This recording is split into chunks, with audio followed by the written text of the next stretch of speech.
So I think today's workshop we are really getting closer to hitting stride in the sense that not only are we going to have practical applications for, let's say, the theory and work we've already done, but also hopefully we're going to see the real world impact of this work.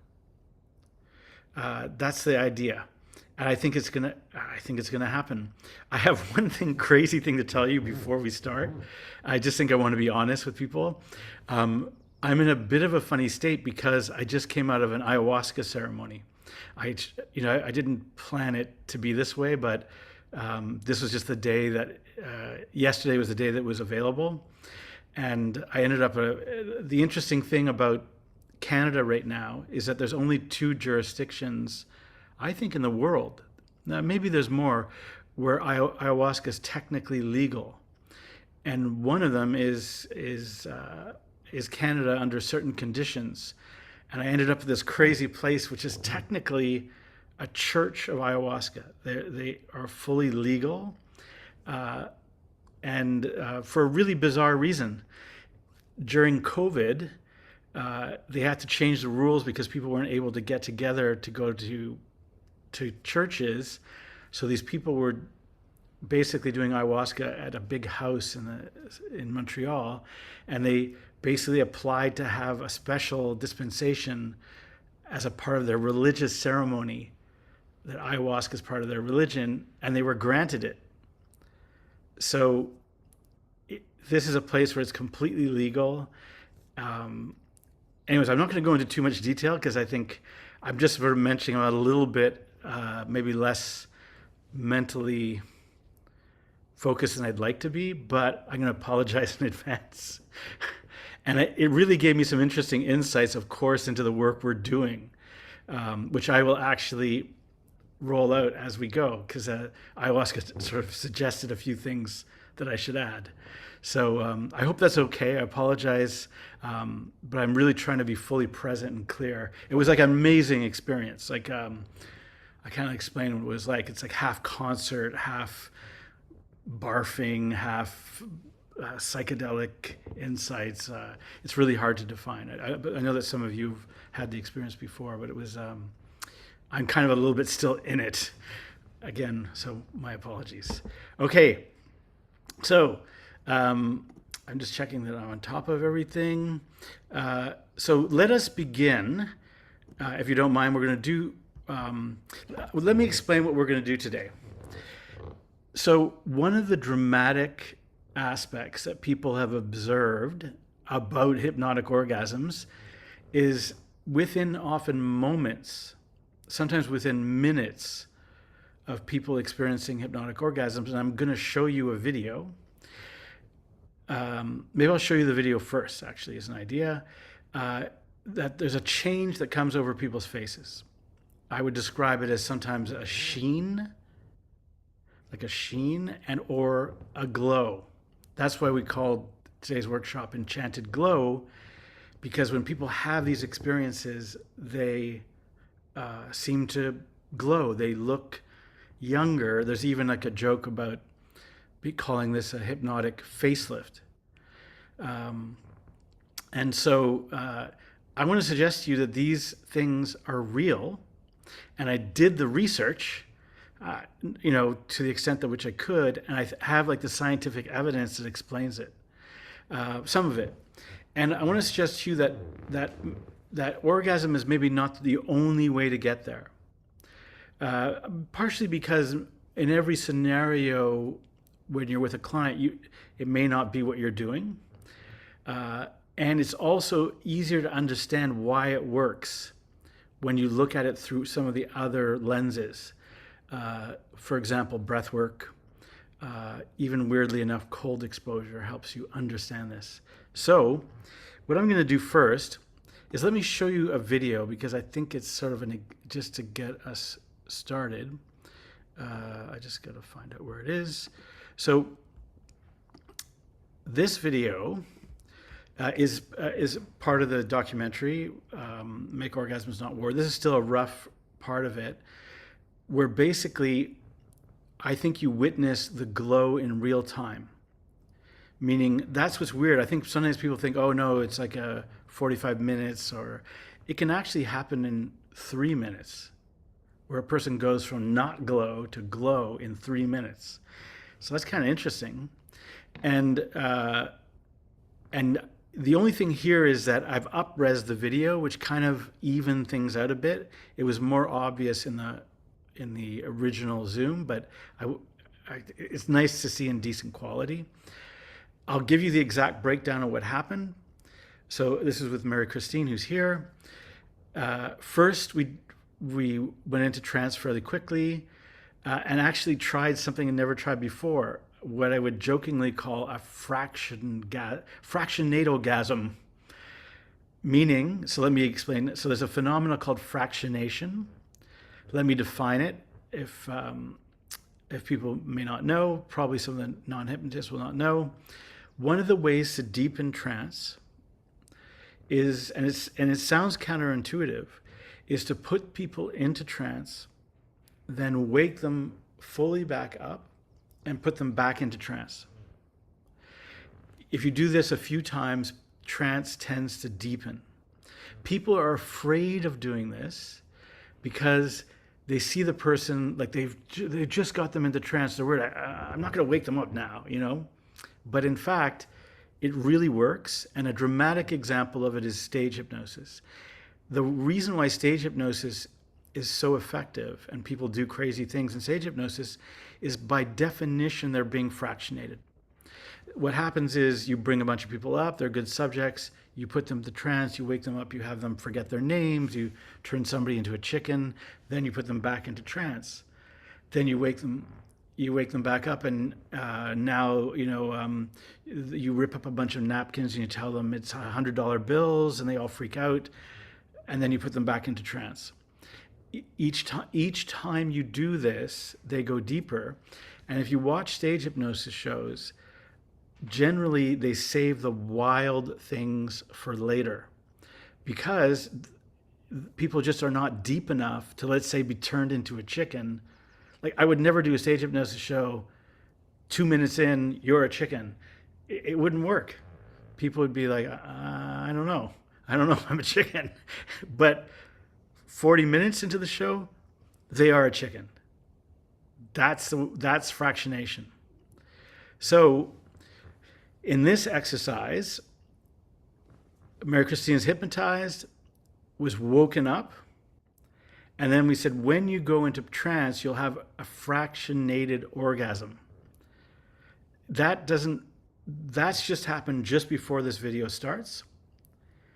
Then we did something that also sounds weird. It's called jokingly the multiplex gasm. Let me explain the idea. In laughter, there is a famous laugh that is sometimes jokingly called the multiplex. It comes from the famous scene in Mary Poppins. Mary Poppins, the movie, there's a scene where they actually talk about how they love to laugh.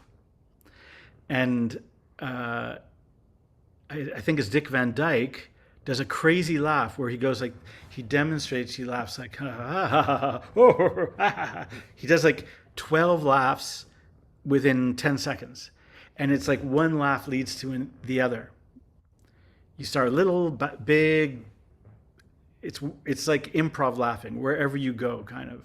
I did a kind of like half-assed version just then, but so we thought, what if you transpose that same idea to orgasms? And the idea is you have one orgasm. Sorry, somebody's mic is on. You have one orgasm, and then that naturally leads you wherever you go next. Nobody's telling you where to go. It just happens. So that's what this is. Mary Christine all I'm doing is breaking up the stages, and then Mary Christine is going wherever she goes. And the other one thing I'm going to mention is you're looking for the glow effect. I think she's already glowing at the beginning. She's already had, in a sense, one hypnotic orgasm. And then she continues. And I would look at what happens to her skin. So let me just make sure I've got this here. Sorry, I'm going to stop. I think I have to remove spotlight. I'm going to share. After this, we'll do the before and after pictures. Share screen. Okay, so you should see, it looks like a sunset. Is that correct? Okay, so this is it. I'll turn up the sound. So this is only about, I believe it's about 2.5 minutes. Strong pleasure to teasing you, holding you on the edge. Two, 1. Now, first gasm. Now. Yeah. Completely different. Yes, changing.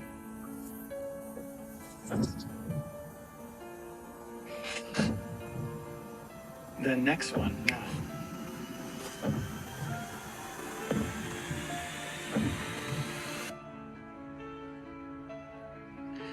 And then that leads you to this.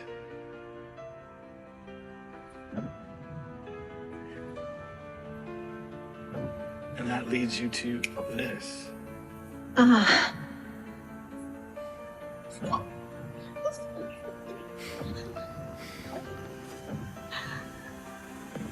yeah, and that leads you to this. Ooh.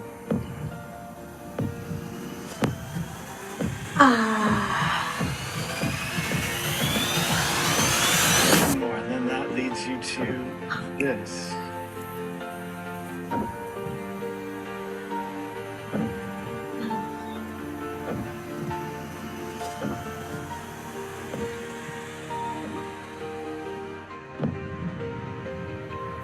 And then that leads you finally, big one, finally building to finish.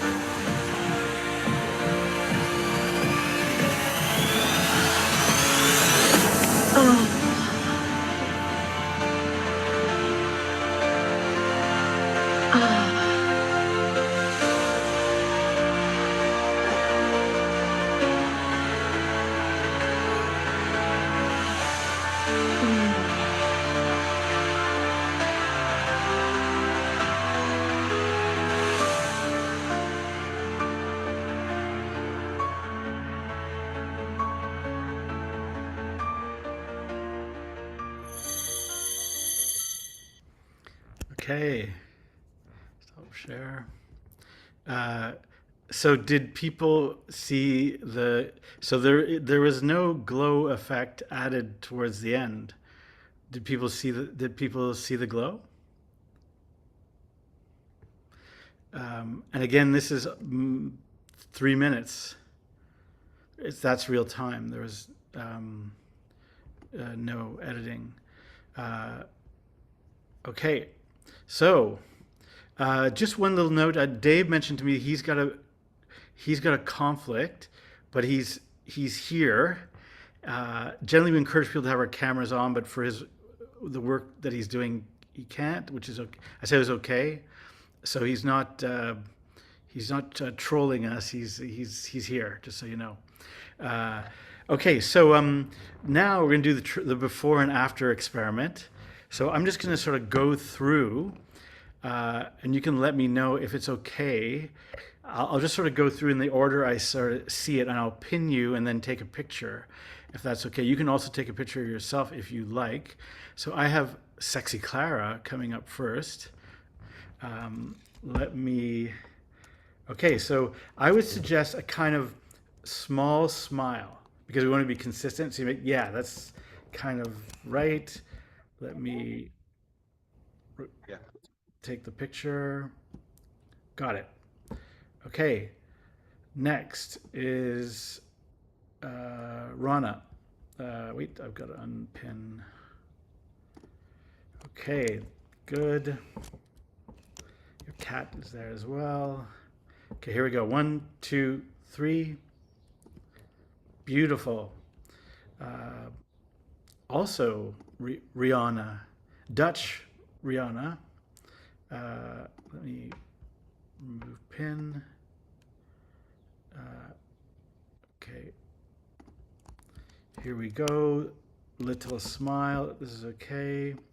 Okay, here we go. 1, 2, 3. Beautiful. Wonderful. Okay, Matt is next. Add pin. Remove pin.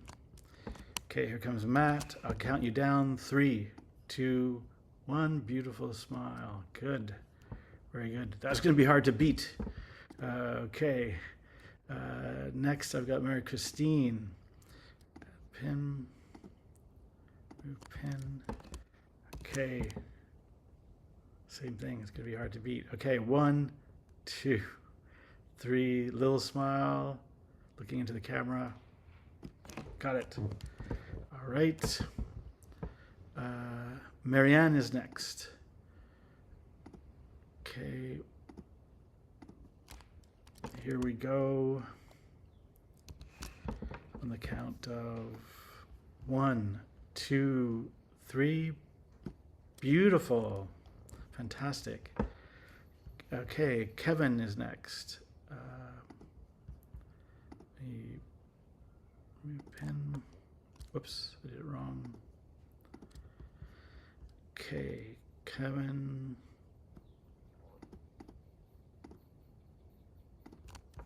One, 2, 3, go. Great. Okay. Dwayne. Oh, there's an easier way to do this. Okay, here is Dwayne in New York. Okay, ready. 1, 2, 3. Good. Okay. Next. Well done. Andrea. Or penguins. Okay. Are you ready? Good. Beautiful. On the count of 1, 2, 3, go. Go. All right. Next is Patty.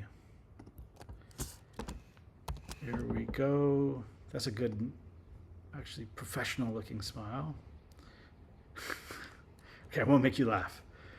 Like serious thoughts. Okay, 1, 2, 3, go.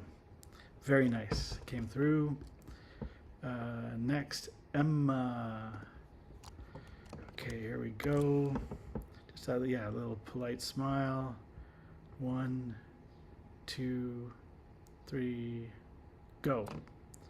Got it. Very nice. Okay, who am I missing? Chris and Lita. Oh, I guess we'll do them together. Okay. You guys look great. Okay, 1, 2, 3, go. Got it. Very nice. Next is Chuck. Okay, polite smile. 1, 2, 3, go. Got it. Next is, well done, John. Hey, I love your bookcase, John, by the way. Very impressive. Okay, are you ready? Polite smile. 1, 2, 3, go. Got it. Cece. Place pin. Looking good. Okay, polite smile. Here we go. Got it. Okay. Freya. Okay. Polite. Ooh, nice plant, by the way. Okay, polite smile. Beautiful. Good. Got it. Casey, are you there? Might have to come back to Casey. Oh, there she is. Okay. Oh, you're in your car. That's actually great. So in your car. Okay. okay, that's okay. Oh, wait, you can turn your camera back on.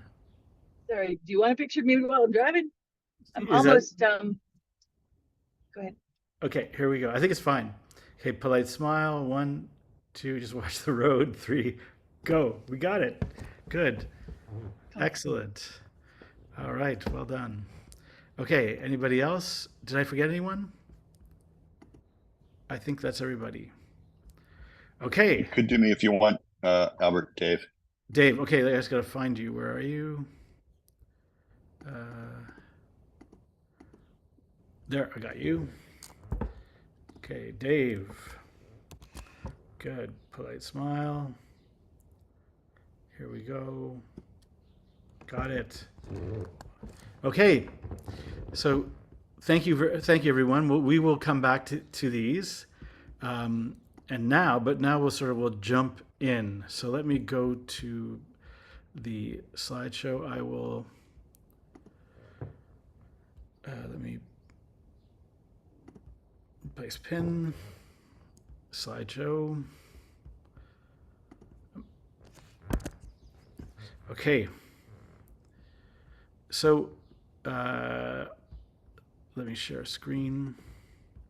Sometimes I just to sort of keep myself clear, I'm kind of saying out loud what I'm doing. Okay. Share. I hope this is the right one. Yeah. Okay. So, kind of our theme today, you should see a slide that says Enchanted Glow. Is that correct? Yes. Okay, Chris and Lita are coming back. I have to let them back in. Okay. So the idea is, I think there is a predictable way with good subjects, with good hypnotic subjects, to create this enchanted glow with most people. And this, of course, some people have asked, like, how do we quantify the service we provide? And I think this is a pretty interesting way to quantify, in the sense that if you can almost guarantee for people that they will experience a kind of healthy complexion change that can happen fairly quickly, then that's kind of interesting. So our theme today is we're going to go for the glow. So I made this one because I thought, it's kind of like back to last week, a reminder that a lot of what happens in the eyes are rolled up. In this case, person's in trance. And when they're in this state, we kind of can bring on the glow. So we did our before and after. I just sort of gave this as a kind of funny example. We'll see what happens. We've seen this. Okay, so I want to start it off with, I want to say there's not the only way to get the glow. There are some really other modalities that are very powerful, but they are all complementary to hypnosis. So let me explain what I mean. When you do a hypnotic induction, you ask people to do some breathing exercises. Almost everybody does. Breathe in, hold your breath, breathe out. There's a breathwork component to all hypnosis. And in my experience, and sometimes I take it a step further. I do breath work with clients before we get into the hypnosis. And you may be interested to know that breath work also dramatically can produce an improvement in skin and complexion. And I'm going to break down the science. It's not any kind of breath work. It's a specific kind of breath work, which I will show you. So this is a weird one. I did a workshop in a rehab where people were stressed out, recovering drug addicts and alcoholics. And I had them hypnotize, because there's a phenomena called hypnotic laughter. You can hypnotize people to laugh really hard. So I'm just going to make sure that I'm doing the right thing. Oh, yeah. So you can hypnotize people to laugh really hard. And I remember when we came out of this workshop, a woman, said to someone else, "My God, you look 20 years younger." There were no orgasms involved. It was just laughing really hard. Now, you may remember last week when Emma did her flattergasm, she came out laughing. That was not suggested. I think that laughter can often be a natural component of healing work of all kinds. Laughter is powerfully healing, and also of hypnosis. It's just that it's actually worth understanding kind of appropriate use. I'll give you an example. You're dealing with a serious, heavy trauma. You may not say, "Okay, time for laughing," but a common thing that I do is I actually bring people out of often a heavy session. If it has succeeded, I bring them out laughing because it helps discharge the kind of heavy energy. So, and because in hypnotic trance, one of the characteristics of hypnotic trance is loss of inhibition, people can laugh far harder than normal and get the benefits. And of course, the last thing is the orgasmic glow.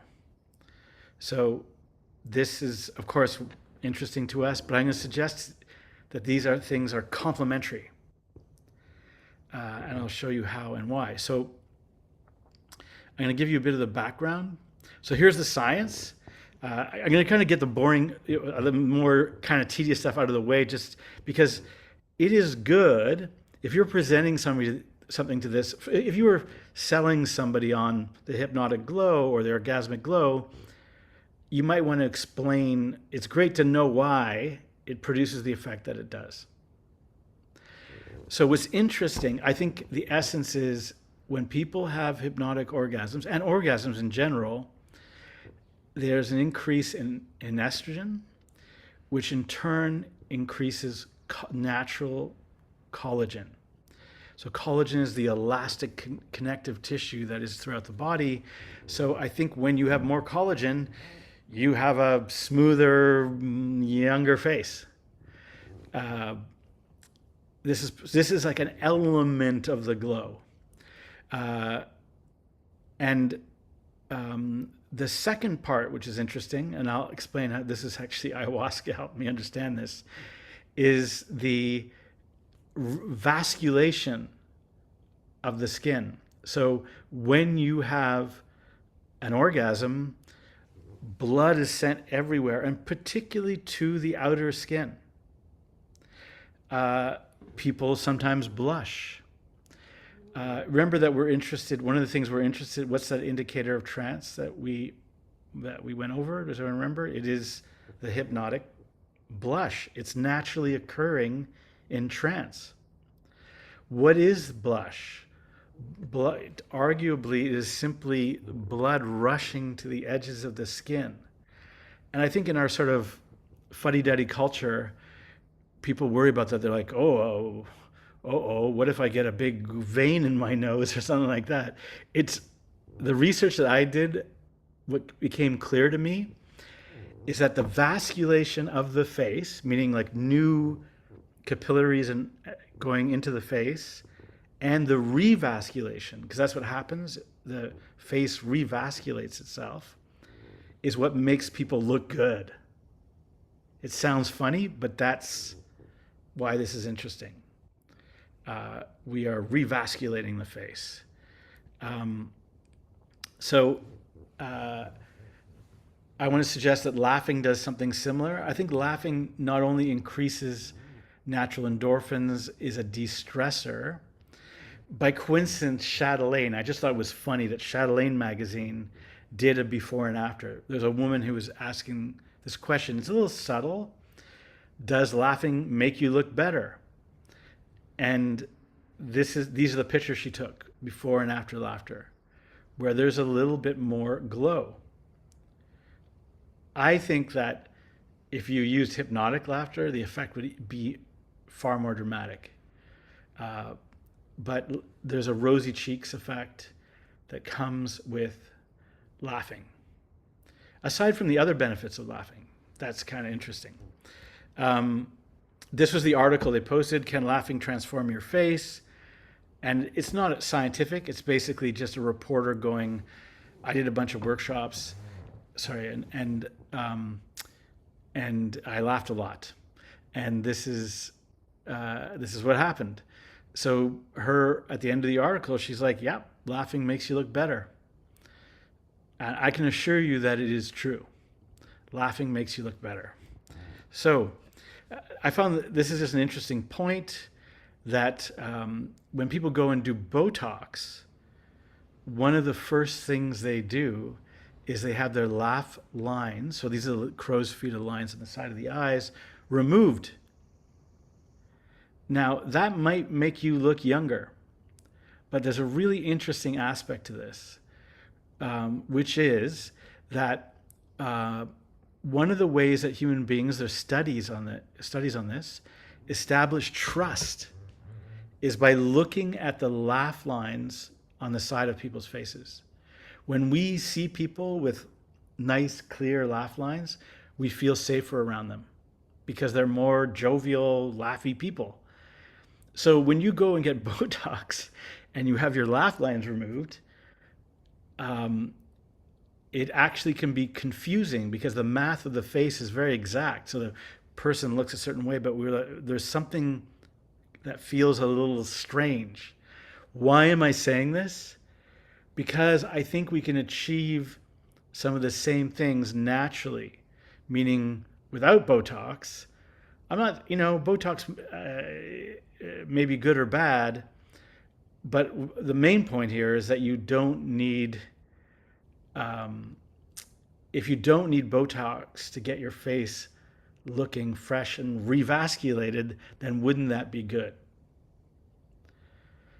Okay, so are there any questions or observations before we continue? Because now we're going to do an exercise. Ken, Mary Christine, I don't know if you would be better at this.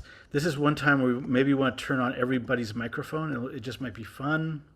I want to show you a very, very simple laughter exercise that everybody can do. Do you see, does everybody more or less see everybody or most people? I see the presentation. Okay, I'm going to Yeah, I stop. see the slide, but yeah. Okay, I stopped share. Thank you for saying that. Okay, so is it now more everybody? Yep. Okay, so this is a really wonderful laugh, and I'm going to break it down for you. This is a laughter exercise that you can do with clients. I do with clients all the time. If they're too serious, if they're depressed, if they usually you gotta get buy-in. They gotta be like, yeah, I want to do some laughing. And this is a classic exercise. Probably comes partly from laughter therapy and laughter yoga. It's called the gradient laugh, and I'll give you the science. So somebody's in a windy place. So it's called the gradient laugh. It's a simple exercise. This is how it works.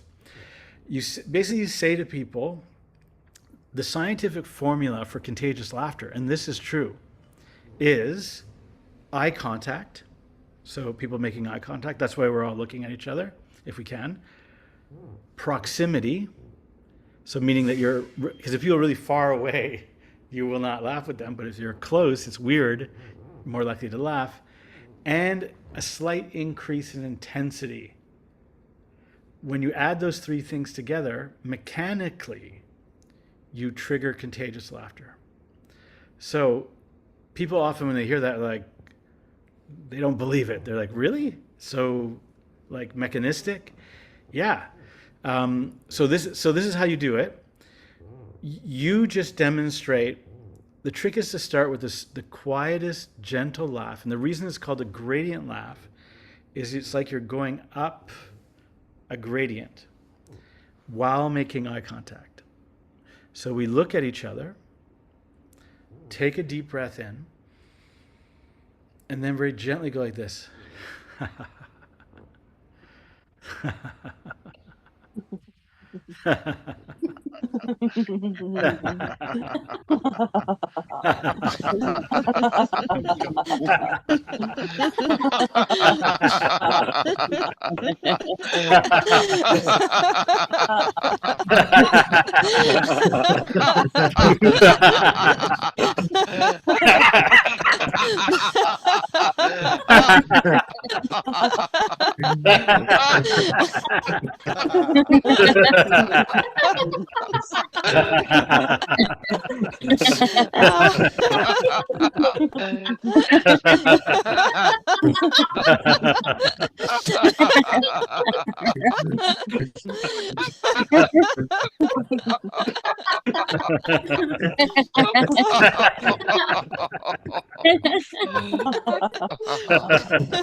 So this is an exercise I think most people, I would say you do it right, you're going to have like a 90% success rate. It's once in a while. Oh, So this is an exercise that usually has like about a 80-90% success rate, but once in a while you get people that they're just too stiff. The key thing is to remember to remind them to breathe in first, because when you don't breathe well, when you're laughing, you laugh like this. You're like kind of coughing. I want to point something else. Look at my cheeks. I don't know if it's changed, but my cheeks, other people too, redder. So laughing is one of the ways you get there, and we can mix these things up. So I'll show you one other exercise too, maybe just because we're laughing. It's called the duel, and it imitates when two people laugh together. This really weird science that says when two people laugh together, if you sit people side by side and you have them laugh together and really sort of get into it, they will start to look the same. And the theory is that they're sort of harmonizing like laughter frequencies. So it's eerie in a way. One of the ways you can achieve this is through the duel, which seems like a competitive thing, but it's not really that competitive.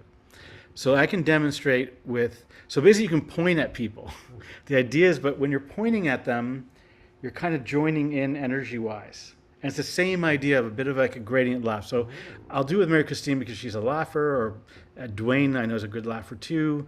You can all do it, and we just basically, so I point at Mary Christine, and you can see us pointing at each other, and I just gently go,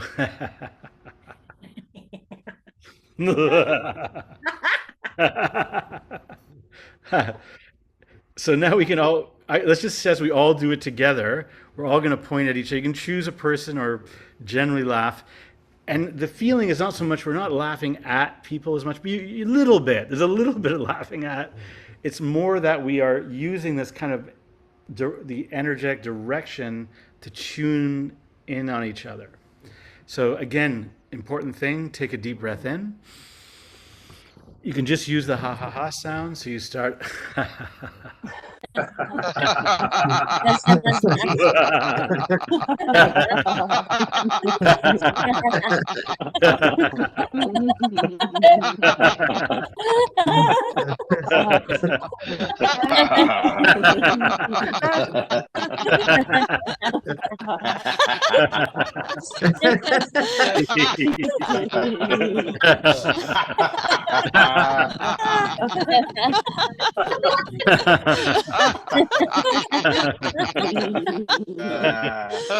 All right.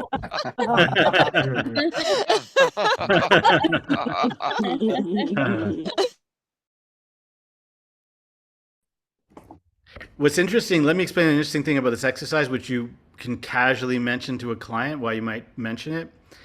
If you're dealing with people, and depression is at epidemic levels in our society right now, and you probably have clients who are depressed or maybe not that happy, you point out this exercise does something interesting. Even though we are practicing laughter, meaning we're kind of arguably maybe forcing it is a word, but force sounds a bit funny. But even though we're practicing laughter, there's research that shows, I think this is beautiful, but when you smile, so even if it's a forced smile, You bias your brain to find more things to smile about. You notice more things in your world that make you smile. And likely the same thing applies to laughter. Even if you force laughter, like as an exercise, you bias your brain to find more things to laugh about. So as you go through your day, sometimes it's not as obvious as everything suddenly becomes funny, but you'll notice that when funny things happen, you're much more inclined to laugh because you've been laughing already. So it's a useful exercise. Okay, we're going to come back to it though because it's kind of interesting. Now, I'm going to go back to slideshow for a second. So breath work. So I want to show you that breathwork also has really intriguing, I got to find the share again, has really intriguing implications, but it's specific. So I'm going to give you a bit of background. So I am a, for what it's worth, certified breathwork coach. I train with Dan Brule and some other people. So I'm only saying that I'm not just making stuff off the top of my head. Does everybody see a guy doing breathwork? Is that correct? Okay. So I want to show you that breathwork also does something amazing, both to proper breathwork, does a lot of things. It makes people feel better, but also is particularly good for the skin. That's our theme today, and I'll explain why. So here's an example. This is a real breathwork artist, Melissa Baller, who's kind of amazing, and she's demonstrating like the before and after effect, which is more mood oriented. But it really is true that you can really improve your mood by doing good breathwork. The kind of breathwork it's not any old breathwork. It requires a few specific ingredients. So we're going to get to them. I'm going to show you them. So let me explain the breathwork that we are interested in. So some of this comes from Wim Hof, but also from an ancient tradition called Tumo breathing. So let me explain. I went to Nepal and went to the sort of apparent source of Tumo breathing. It's a bit of a funny story. I won't go into detail, but in Kathmandu, I'll just tell you this funny story.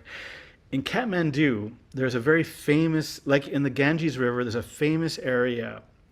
When you die in Nepal, they bring you to this river, and then they, in a careful, ritualistic way, they burn you into ashes, and then the ashes go into the river.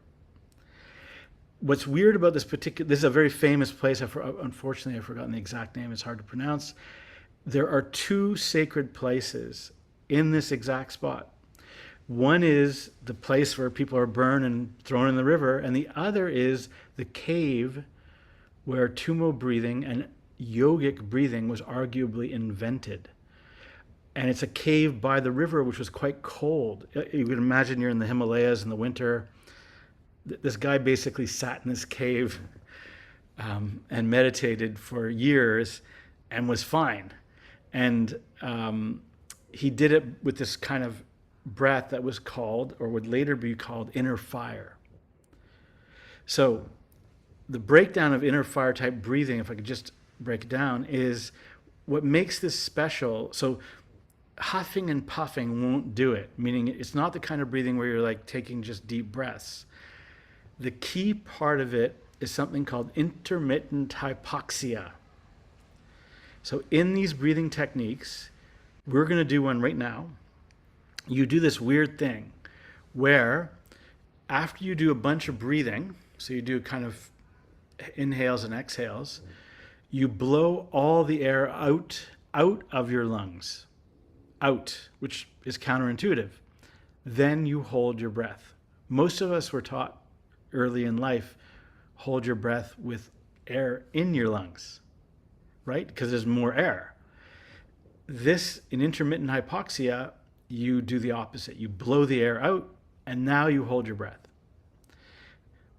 The best explanation I could say is that although this feels kind of crazy, especially if you've never done it before, it feels a little bit crazy, is that this little crisis that you've created by kind of, I guess, suffocating yourself a little bit with no air in your lungs juices the system. What the science shows, and there's a bunch of studies, there's a bunch of them, but there's really some impressive ones, that if you do intermittent hypoxia correctly, and I can tell you what I think is the correct protocol, that it naturally causes the bone marrow in your bones to produce new red blood cells at a rapid level. So it regenerates your blood. Two, this is the part that's maybe interesting for today's theme, it causes a natural increase in human growth hormone. And I don't know if you follow this, but human growth hormone, of course, is all the rage in Hollywood because people know that it makes you younger, but they use bovine or other forms of artificially created human growth hormone that apparently tend to be carcinogenic. So here's a way to produce human growth hormone without any of the risks. So that's what's kind of amazing. And so people that do breath work will observe that they start to look younger. This kind of breath work, not any kind. So let me explain what intermittent hypoxia is and how you do it practically. So I'm going to show you a breath work. It'll be a lot of breathing in and breathing out. Then the host will ask you to breathe all the way out and hold your breath. If you've never done breath work before, or this kind of breath work, it is probably challenging to last longer than 40 seconds, 50 seconds. And in a weird way, this is a stress test of the health of your cardiovascular system. Don't push it. If you have cardiac issues or health issues that would prohibit you from exercising vigorously, then I recommend that you take it really easy. And maybe you also may not want to do this.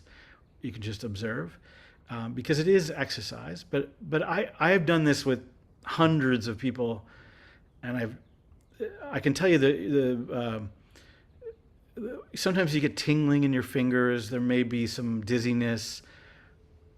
So far, nobody has died. So, but what's interesting about it is the way. So the science says they've done studies on this because athletes do this because it improves performance. That what you want to aim for is 2 minutes. At 2 minutes is where you really get the bone marrow human growth hormone effect. So the one we're going to do now, I believe it might be minute and a half. The breath holds, there's 3 breath holds. So I would describe them as challenging, and usually the first one is the hardest. Like once you get into it, you go, if you find anything, if you feel the need to breathe, just breathe. There's no, you can always try it again later. But what is interesting, and the reason for me to show you this here and for us to do it together is what people do, and I do this with clients. The first time they do it, they do 40 seconds. That's it. That's all they can do. Then maybe they do a minute. Then they do a minute 30. Then they do 2 minutes. Dwayne, where are you at? Where are you at with breath holds? I usually start around just after 2 minutes, and my average is around 3. 3. So, Yeah. and I had one client who started at 40 seconds. He's now at 8 minutes. I'm not sure how he does it. Yeah, 8 minutes. Yeah, no air. So there's some weird voodoo in here. So this breath work is a very beautiful one. I think it's quite beautiful. Let me give you the style of breathing. It's called circular connected breathing, which sounds a little bit more highfalutin than it is. It's just deep breathing and breathing out. You take a deep breath in then you breathe out. The reason why it's called circular is that as you breathe in, it's kind of like a circle. It comes back around, breathe out, and then breathe back in. You can just follow, the woman who's doing it is really good. You just kind of follow what she does and you'll be okay. It is also hypnotic. This particular one I would describe as being slightly hypnotic in nature, and you can go into trance, because if you go into trance, you'll be more relaxed. The last thing is the secret to long breath holds. So if you're trying to increase your breath holds, which is actually what people do when they do this, there's two big secrets. One is don't move. Does anybody know why? Do not move. It's interesting why. Because, sorry, CC, were you going to say something? I was just going to say, is it, and I don't know what the technical term is, but is it like when bears hibernate or you go into hibernation, you don't move, it kind of shuts the body down, the whole, like everything? I think you're along the right track. I think but here's the simple explanation. When you just, even if you wave your hands around or just adjust yourself even, you push more CO2 into your blood. And what causes the feeling of breath panic, and that's one of the official terms for this, so breath panic is that feeling like, oh, I gotta breathe, is the increase in CO2 in your blood. So if you hold steady and you don't move, less CO2. If you were walking, if you could do a breath hold sitting for 2 minutes, walking, you probably couldn't even do 45 seconds or 30 seconds, simply because you're pushing CO2 into your blood. The second tip is to be as relaxed as possible. It really works. And so you can use trance techniques or anything that works for you just to be really relaxed. You will notice, and this is the last thing I'll say, on the second or third breath hold, you might get a little bit high. Famously, Wim Hof people, they do this kind of breath work to get high. You get a dopamine rush. You might get altered perceptions. What's interesting is it doesn't last very long, which is good probably. But just two kind of safety things. You may feel dizzy. You want to make sure that there's nothing you can fall on that's sharp or anything like that. It's very rare that people fall, but it could happen. Two, in rare instances, people get tetany, which is a feeling of tightening of their extremities, but I think it's unlikely to happen. That's okay. You just go back to normal breathing and it goes away. And the third thing is, what is the third thing? Some people get mild headaches from over breathing. All I can say to you is that the more you do this, they go away. It's like sometimes the first time you get it, second, third time, it's just gone. Like I never get headaches now that I do a lot of breath work. Okay, so let me find the correct breath work. Here it is.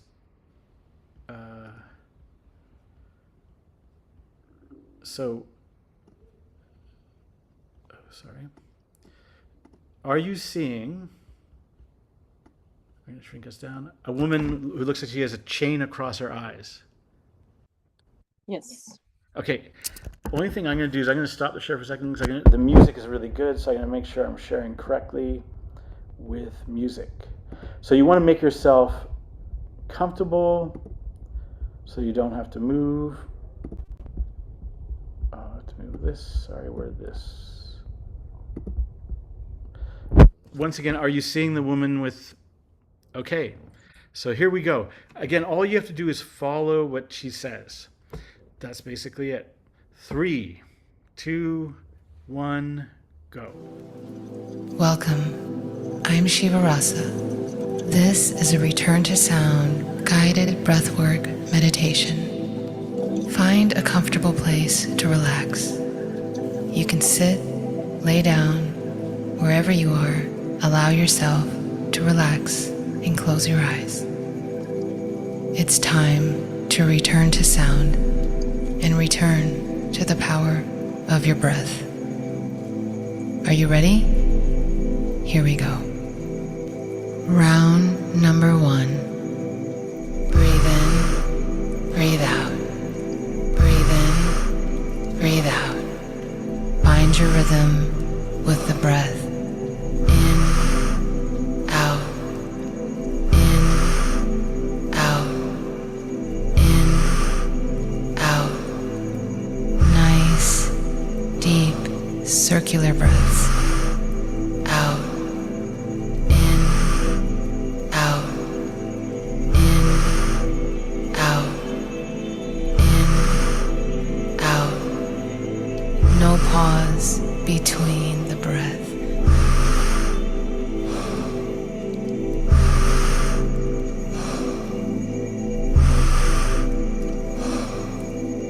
Keep going. You're almost there.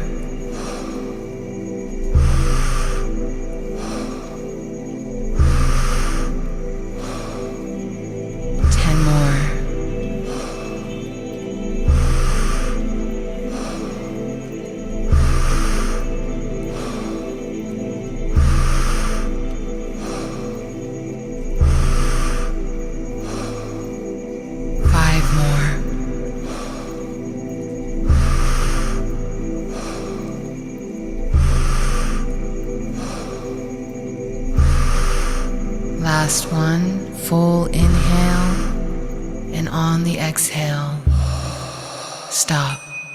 Hold the breath for 60 seconds, starting now. Be here now.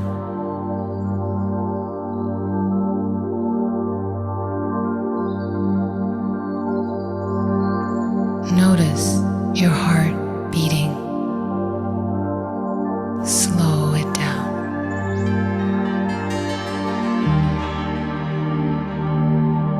Allow this energy to flow throughout your body.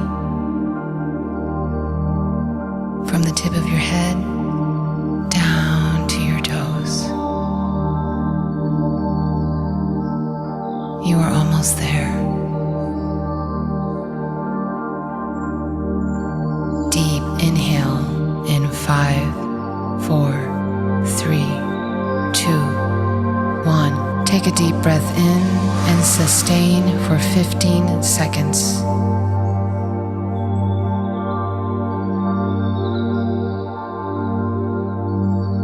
Exhale in 3, 2, 1. Let go. Round number 2. Breathe in, breathe out. Breathe in, breathe out. Breathe in, breathe out. Find your rhythm with the breath. In, out, in, out. Inhale love, exhale fear. In, out, in, out. Imagine a circular disc moving in and out, in and out.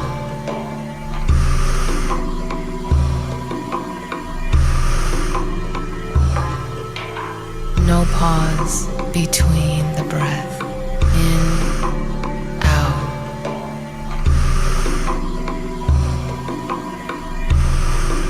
You're almost there.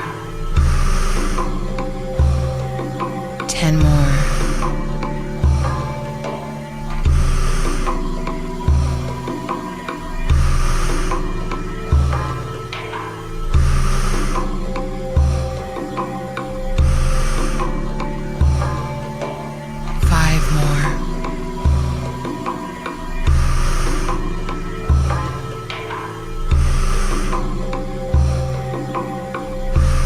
Last one, full inhale, and on the exhale, stop. Hold the breath for 90 seconds, starting now. Feel.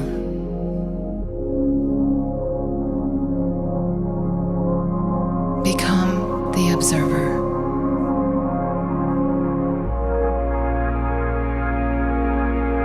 Notice the blood pumping through your veins.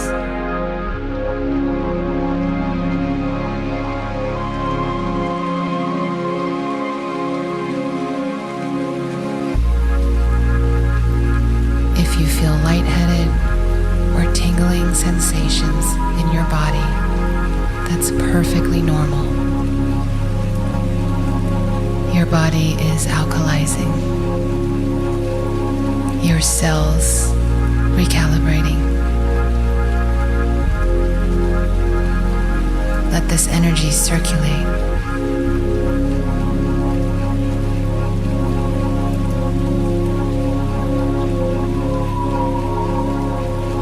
You're almost there.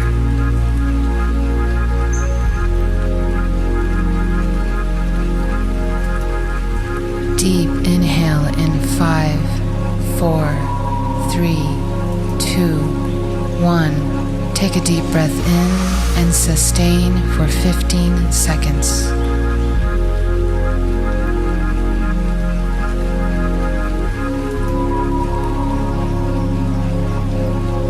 Exhale in 3, 2, 1. Release. Final round. Back into your flow.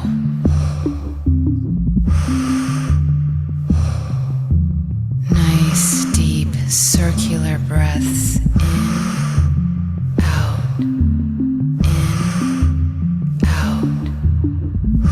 each breath fortifying your body with power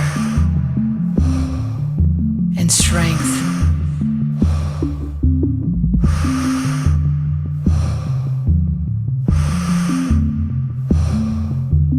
Inhale power, exhale fear.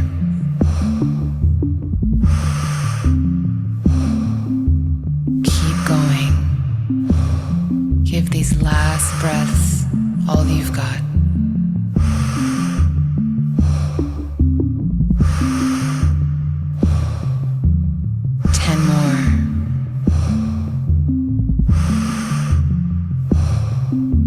Stay in this.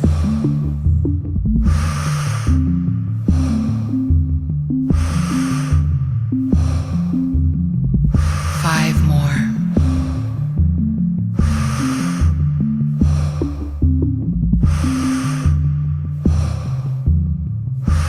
Last breath, full inhale, and on the exhale, stop. Hold the breath for 90 seconds, starting now. Observe.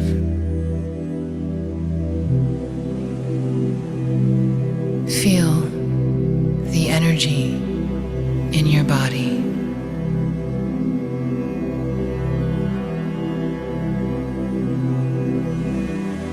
The power that creates worlds flowing through you.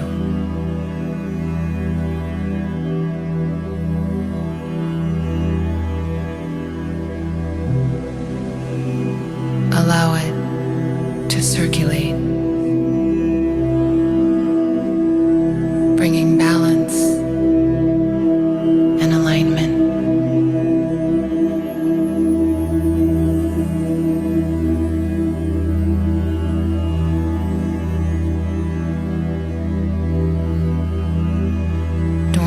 Codes of intelligence in your DNA activate.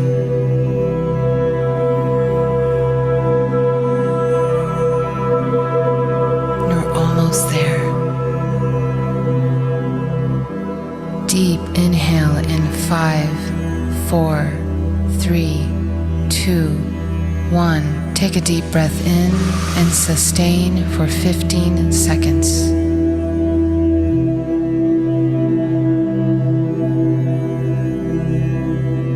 Exhale in 3, 2, 1. Release. Allow your breathing to return to normal.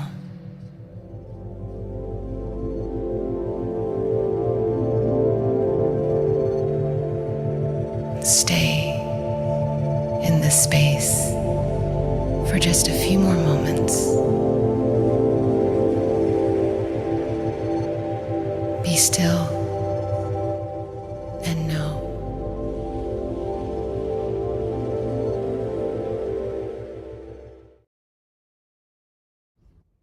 Okay. How was that?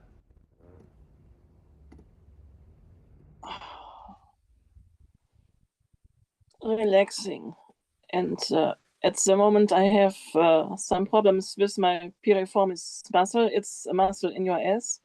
And during the second breathing round, I nearly, it didn't ache anymore, or nearly, it didn't ache that much anymore. Sorry, just so I understand. So you didn't hear it? You couldn't hear it? Yes, of course. No, I have some problems with a muscle in my ass. Sciatica related?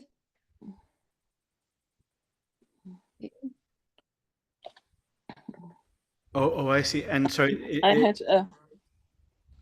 had some pain in my ass. oh, you had pain in your And ass. and after the second breathing round, It went after the away. second, it went nearly away. Yes.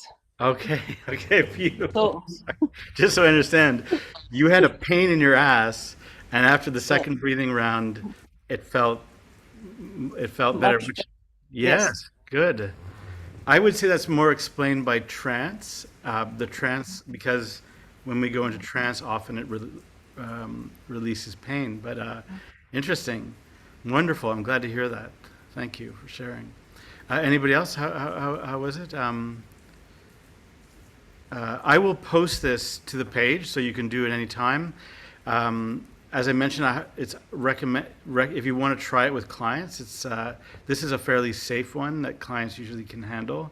Did people notice that the first 60-second, like the first one was a little challenging and then it got way easier? Yeah, Definitely. Yeah, definitely. that's how it Yes. works.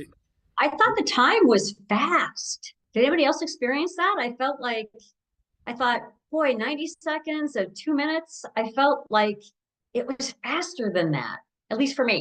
I don't know. Interesting. Yeah, Yeah, it was for me too. When she said 90 seconds, it felt like 45. yeah. It got that way for me the second and third time, but the first time it felt drawn out. Yeah. But then when was it the second time when she said breathe in love and release the fear? Mhm. That like did it for me. Years ago I did I don't know if I'm pronouncing it right because I can't remember now, but Unjari breathing. Is it, I don't know, it feels similar. It may not be exactly the same, but I remember feeling like panicky and it was all on Zoom, so there wasn't anyone else. But this time, the first round, I thought, oh, this is going to happen again. And then the second and third round, nothing. Like it was just amazing. I think when this works, the outcome is you are both more energized and more relaxed. Often we experience those things one at a time, like we get more relaxed but not more energized, but you get both at the same time, which is interesting. There's also a bit of adrenaline coming in when you're holding at that breath hold, and in the last few seconds where you're like, oh, I got to breathe. There's a little bit surge in adrenaline, which is interesting. And you know, and funny, there's a term in hypnosis which is interesting called when you put people into trance, you often use something called convincers, and convincers is a term for allowing the subject to see that they are going into trance. But convincers are also, I think, just ways of it just helps people to give them information that supports what they're doing. And there's a great convincer here. I'm going to post it. This just came out 2 weeks ago. James Nestor. If you're interested in this whole area of science, fantastic New York Times best-selling book that's been out for about a year called Breath. It's a blockbuster, fantastic book. And in it, he's recently interviewed about a new study that says this is a convincer. The number one indicator of longevity on average in people is lung health and lung capacity, meaning like And what we just did, it did both. When we, so I didn't do this too much because some people were just starting this, but when you do this more seriously, you actually do lung stretching. So when you inhale for that breath hold, you pressurize your lungs. You go, you sort of sip, and what that does is it stretches the lungs. This is how there's these guys who are like specialists in deep, sort of holding their breath underwater. I think they're at 22 minutes with breath in. But they do it by stretching their lungs. Anyways, the convincer is longevity is associated with healthy lungs and, in effect, big lungs for your size. And what a lot of people don't know is that lungs change all the time. I think people used to think, oh, especially smokers would feel bad about burning their lungs, but your lungs actually regenerate quite quickly. So they also grow quite quickly by doing exercise. So I'm going to suggest we're going to take our break, but just before we take our break, I wanted to show you something cool. I did mention, hi, Marlene. I did mention that I had sort of a crazy insight from my ayahuasca experience. And let me share a screen. I just got to find this slideshow now. And so I should explain, one reason I do a lot of breath work is that I'm a part of a, sorry, there's a loud bus here. I'm part of a cold immersion group, cold swimming group, where a bunch of us, swim in Lake Ontario, which is a pretty cold lake, all winter. In fact, like last year, and the last 2 years, there was not we have these regular swims twice a week. Dwayne is in the group with me.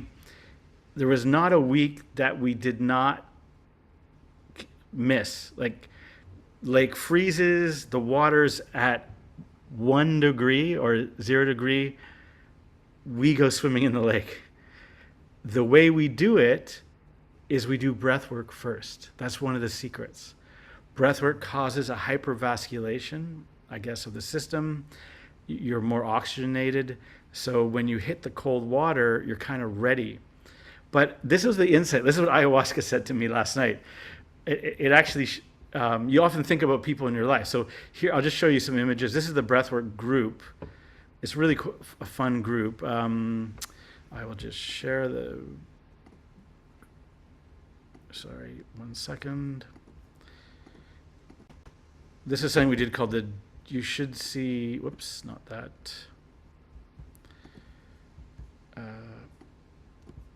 Sort of a bunch of people laughing, actually. These people are laughing in ice water. They're in ice water.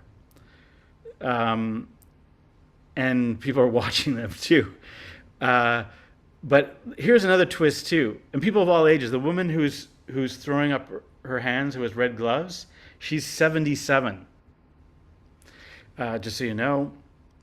And Dwayne's in this group. This is Dwayne underwater in water that's probably just above freezing. I mean, that's ice, or I don't know what it is, just above freezing. And I should explain, Dwayne is a soldier, a vet. And what's interesting about the group is we got a lot of soldiers. This is what ayahuasca said to me. There's a lot of soldiers in the group. And I learned something, I realized by doing this, is that soldiers have a powerful kind of credo of no man left behind. You don't leave people behind. And the cold swimming group has the same principle. When we go, a bunch of us, into ice water, Lake Ontario sometimes has big waves. Like, it can be like waves of freezing water. We have to be careful. Sometimes when people get cold, their legs seize up. We got to be careful that nobody gets left behind. And we haven't ever left anyone behind. But here's the metaphor. When you, and Dwayne, correct me if I'm wrong, when you go into ice water, what it shows you is your body has the same attitude about every part of you. Because what happens when you go into ice water is first the blood retreats Why? It's got to protect your heart and your brain and internal organs.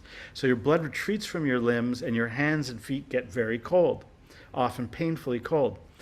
And the reason is if your heart blood temperature dropped drastically, that would be very dangerous. So blood retreats, you get cold, your fingers get cold. But then after a minute or two, the reverse takes place. Once the body stabilizes, it starts pushing blood out. Why? Because if one of your fingers or toes was to get like super cold for long enough, you would lose it. So I was like, no finger left behind. That's it. Like, no. And that's what happens. Your body is doing the same thing soldiers are doing, which is making sure that every little part of you, the tips of your ears, your baby toe, is heavily vasculated to protect it from freezing. Because if there's not warm blood pushing and oxygenated blood pushing into your baby toe, it will freeze right off. Dwayne, does this make sense? It does, yes. And and would you say it's true that like this no man left behind is real? It is. It definitely is. We even do the same thing as a group coming out of the water, making sure that everybody's coming out together. Yeah. And that's what I put together as I realized that pattern of everybody looking back and checking because people could be under the water or something like that comes from military tradition. Some beautiful parts of military tradition. That was kind of my insight. So thank you for indulging me there. I just thought it was an interesting take. So let's take a break. When we come back, we're going to put this all together where we're going to use these techniques but now for trance. We're going to do, instead of laughing, we're going to do a laugh-gasm. I'll elaborate, but that's what we'll do when we come back. So grab some water, do what you got to do, and we'll be back in 5 minutes. Is that good? 5 minutes, right back? Here. Okay. See you soon.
Okay.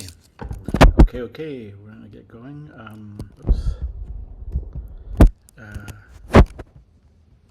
Just checking that people are back.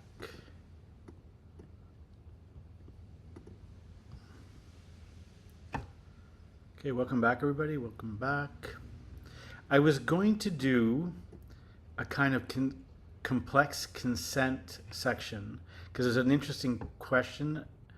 I just feel like it's I'm realizing time is going by, and that unless somebody feels it urgently, I will maybe put it off to next week, because it's about 10 or 15 minutes into the question of how you get the right way to get consent if somebody has already gone into trance. Does anybody feel like that's an urgent necessity this week? Or is it okay if we do it next week? Next week? Okay. All right. He's nodding. Okay. Okay, so let me start off by, I will go back to sharing screen for a second. So we're going to put these things together now. So the things I mean are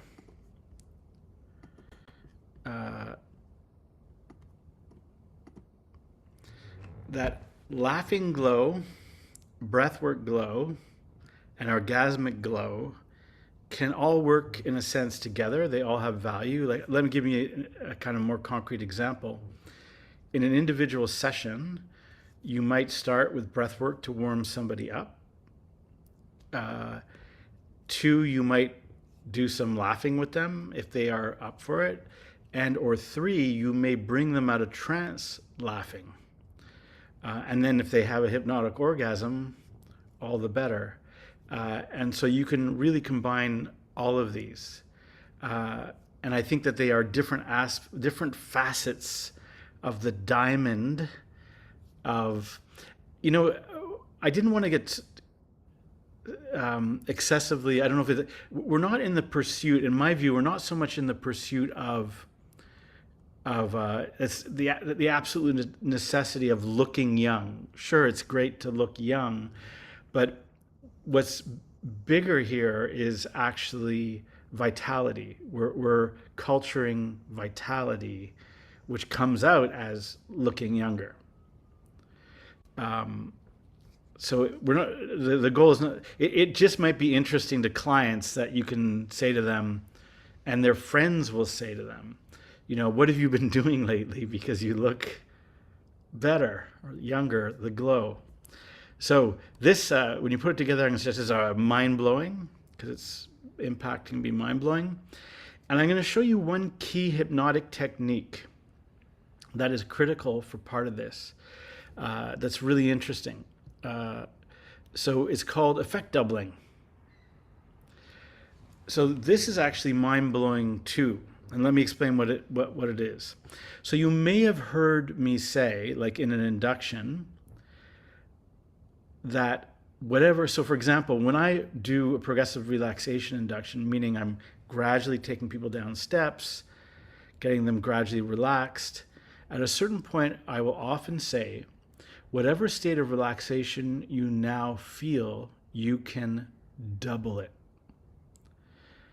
Now, this is not just like a, I don't know, maybe fun thing to do or something like that. It actually is real. Meaning, but let me explain, there's a logic to it. If the person is in trance, effect doubling is real. Every effect. If you say, for example, if you say pleasure, so this works for orgasms, that feeling of pleasure that you now have, when I snap my fingers, the effect doubles. That's real. It's actually astonishing. Now, let me explain. If the person is not in trance, and I'll do it right now because I'm assuming most of you are not necessarily in trance, so that feeling of pleasure that you have right now, whatever it is, it now doubles. You'll probably notice not so much. But in trance, you will notice it. So effect doubling is a mind-blowing aspect of this. And it has impact across the spectrum of things. It's the reason why you can do hypnotic drugs, because you can tell somebody, let's say, who's hypnotized to feel like they've had a couple beers, every time I snap my fingers, you've had twice as many beers. And you'll see them go like, what? They'll jolt. They will be shocked. And then, so this is a great part of this technique. Effect doubling is super powerful. The only thing that you've got to know about it is the timing. I would not put effect doubling at the beginning of my induction because the person's not necessarily in trance. But I would put effect doubling, and it's not just doubling, by the way. You can say, as you feel this feeling, so let's say relaxation. The feeling of relaxation you now feel becomes twice as strong, 10 times as strong. You can even say 1,000,000 times as strong. And it's funny because some of the linearly minded people go, wait, 1,000,000 times as strong. I got to figure that out. Like, how much is that? It actually doesn't matter. And let me explain. It's a really weird reason. Because part of what puts people in the trance is a little bit of confusion. You send their conscious mind to go figure out, well, what is 1,000,000 times as relaxed? Like, to try to figure it out. And that's fine. Meanwhile, you say you are getting more and more relaxed. So this is a really interesting aspect of how you deepen trance. And to remind you too, the finger snapping. The finger snapping is carefully timed. And what I'm doing is, I'm not saying you're now twice as relaxed. I'm going like this, whatever feeling you now have. So that way I'm respecting the person's current state. I'm not saying you are incredibly relaxed. I'm saying whatever feeling of relaxation you now have, assuming they have some, then at that moment, you're now, here's the snap, twice as relaxed. Timing is 1/8 of a second. This is studied. 1/8 of a second before the suggestion. The snap is a little surprise, and we trigger the reorientation reflex, and then we make the suggestion. 10 times as relaxed. And because they've reoriented, they're like, okay, 10 times as relaxed. Okay, 1,000,000 times as relaxed. And it starts to happen. So, because we're going to go into trance, just some reminders of our hypnotic kung fu. If there's something that is uncomfortable for you, you can put your hand up. Remember, if you get a suggestion that you really don't like, you can cancel that suggestion. You can also, in your mind, create counter suggestions. If something you're just not getting a good feeling or not enjoying it, you can suggest your own version of what's going on for yourself. And if something is also disturbing or troubling to you, you can just wake up and come right out of trance. So that's just a reminder of our hypnotic kung fu. So now, I'm going to show you, we'll do a little bit of effect doubling. This is a very simple one first, and we'll get more elaborate. So we're not always looking for orgasms, because one of the interesting things are bliss states. You can make people feel very, very blissful. And so I'm going to show you a kind of bliss state that we achieve through breath work. We can do this very mechanically. So let me break it down. The exercise is going to have you breathe in a bunch of times. I won't do it with music or anything like that. So you could breathe in, breathe out, breathe in, breathe out. Well, maybe we'll do it 4 times. Then you're going to take a deep breath in, breathe all the way out. Now we're going to do some intermittent hypoxia. I'll do it for about 30 seconds. Then when you breathe in, you're going to notice there's an interesting thing. When you finally get that breath back in, there's a little shot of dopamine. Dopamine leads to bigger states. So that's where we effect double. Right there, I'm just breaking it down for you. I'm going to say that feeling you have, it can now become twice as strong. Make sense? Is that okay?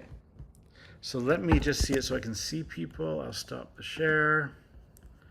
Okay, so we'll do this together. And if you like, you can go into trance, but it's kind of like more of a breathing exercise. So on the count of 3, 3, 2, 1, breathing in deep. And then exhaling. Take a second deep breath in. And then exhaling.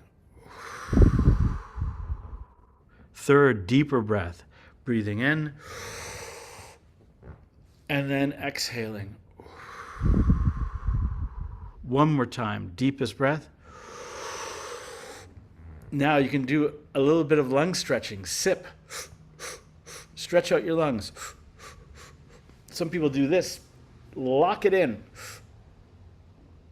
Okay, now hold it there for 1, 2, 3, 4, 5. Now release.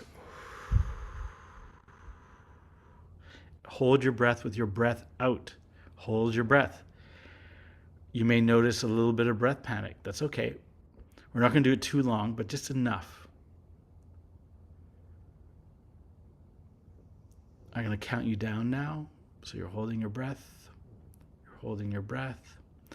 Counting down a little bit longer. Starting now. Counting towards, you're going to breathe in. And this time when you breathe in, I'm going to ask you to breathe in big. 3 nice deep breaths. On the count of 10. 9. Here it comes. 8. You can do it. 7. 6. 5. 4. 3. Get ready to breathe in. 2. And 1. Deep breath in. Once. Twice. And then just hold your breath on your third breath. Feel it. And now, whatever feeling of pleasure you now have, you can double it. And once again, double it. Good. And you can say 10 times as good.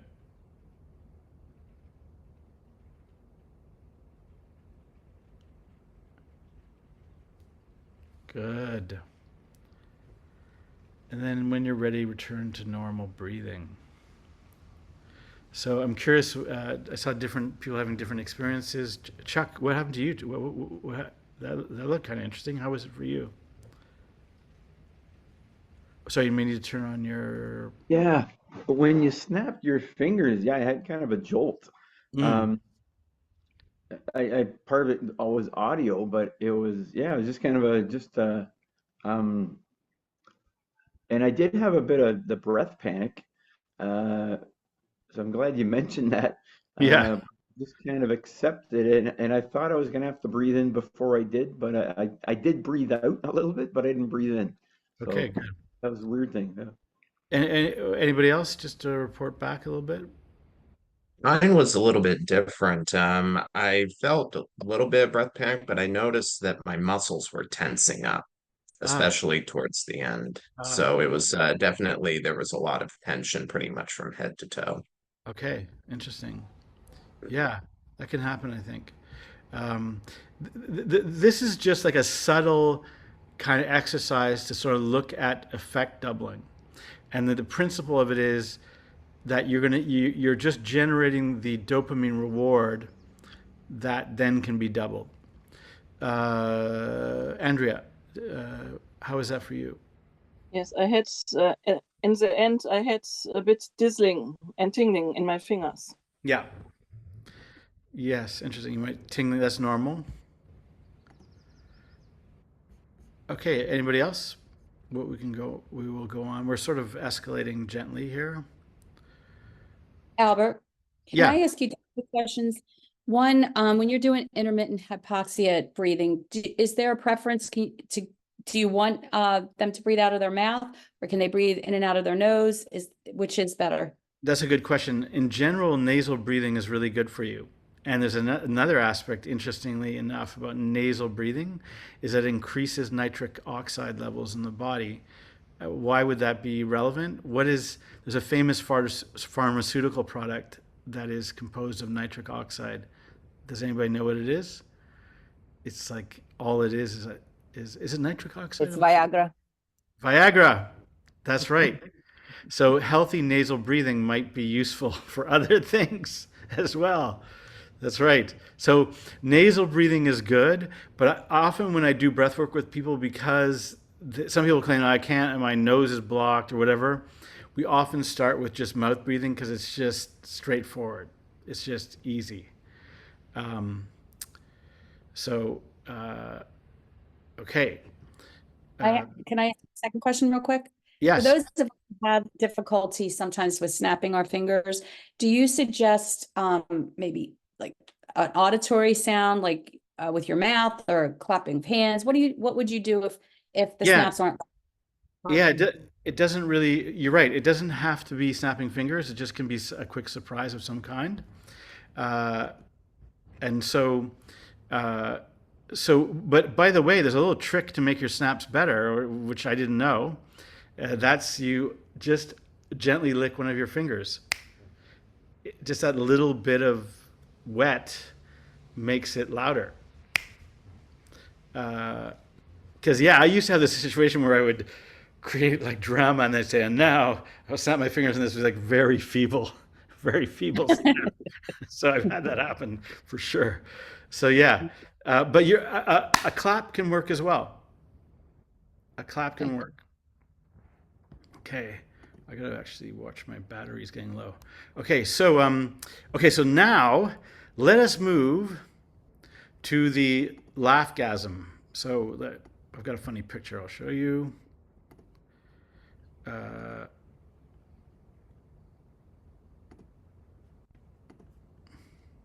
So let me explain the Laughasm. People can legitimately laugh their way to orgasm, and why not? Why wouldn't you laugh your way to orgasm if you could?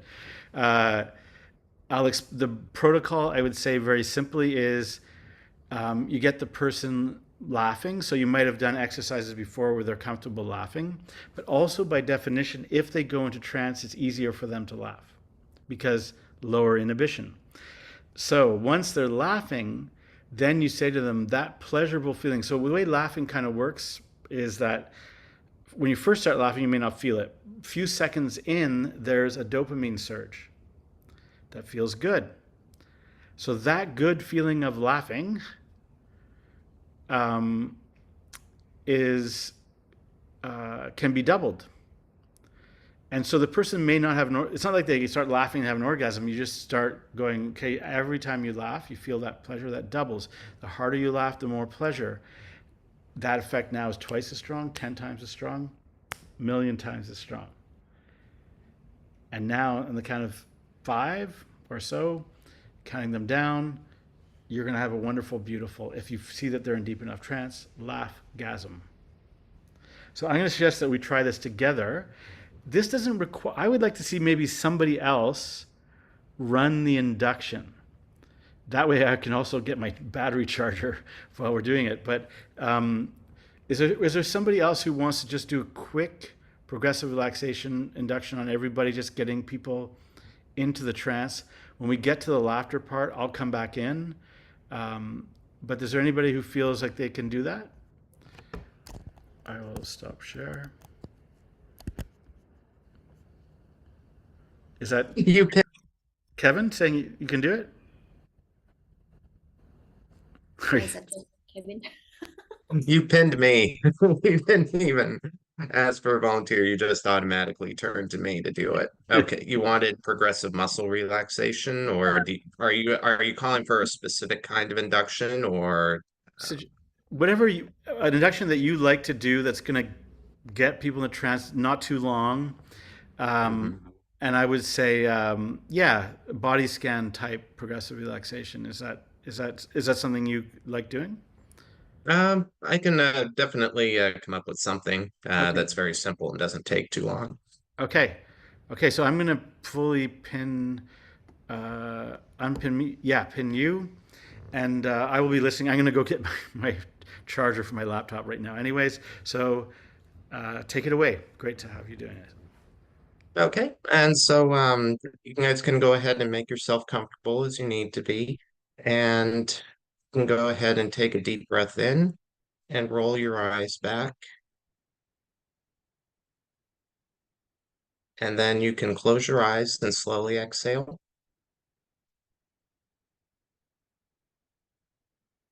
And then open your eyes again. Take a deep breath in and roll your eyes back.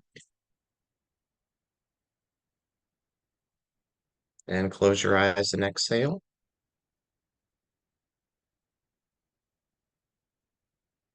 And then open your eyes again and roll your eyes back. Take a deep breath in. And then close your eyes, hold your breath for just a moment. Hold it, hold it. And when you exhale, you'll go into a deep trance. Now exhale. That's right. Just allow a wave of relaxation to wash through you as you enjoy this from the top of your head, moving down your face, down your neck, and your shoulders, arms, to the very tips of your fingers, down your chest and your stomach and your hips, to your knees, to the very tips of your toes. And you can notice that this is a very relaxing and comfortable and safe feeling that you're having. And your unconscious mind has all of the resources that it needs to go to that deep level of trance to enjoy this experience. And you can go 10 times deeper now. That's right. And you can also notice that with each breath that you take, you can go a little bit deeper. On every exhale, you can go deeper to reach that level of trance that is just right for you, that feels relaxing and comfortable and safe and relaxing. That's right.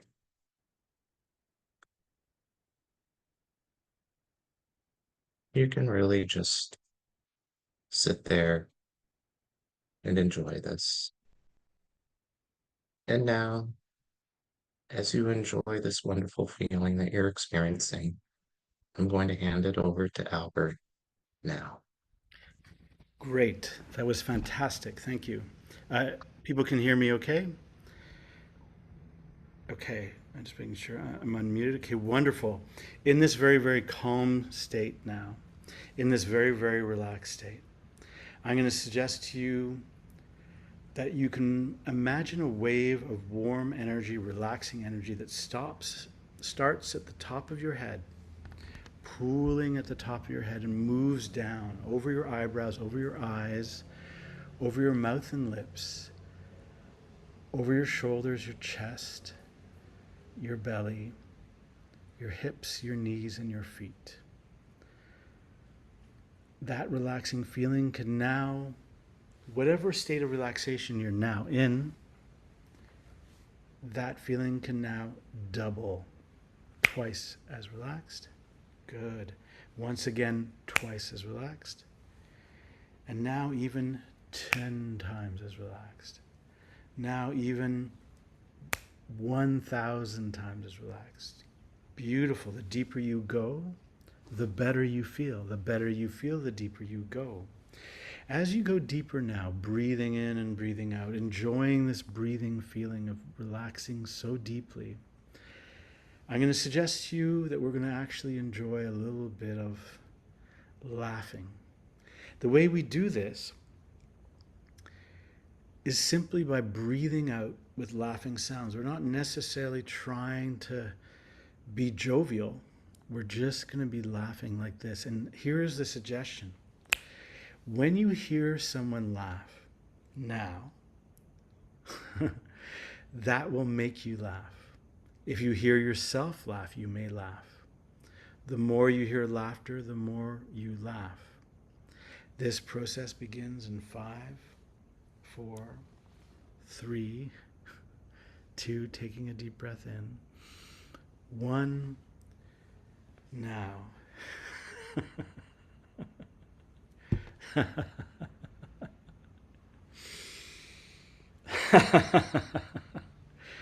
It is easy to laugh with complete abandon. You can laugh hard. Can we get sound on everybody? How do we do that? Let's get everybody.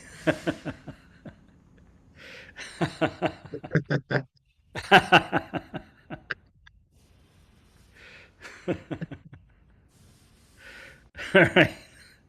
Those of you that are laughing and feeling it, which many of you are, I'm going to suggest to you that laughing feeling, or just a relaxed, joyful feeling, can now double starting now, laughing twice as hard.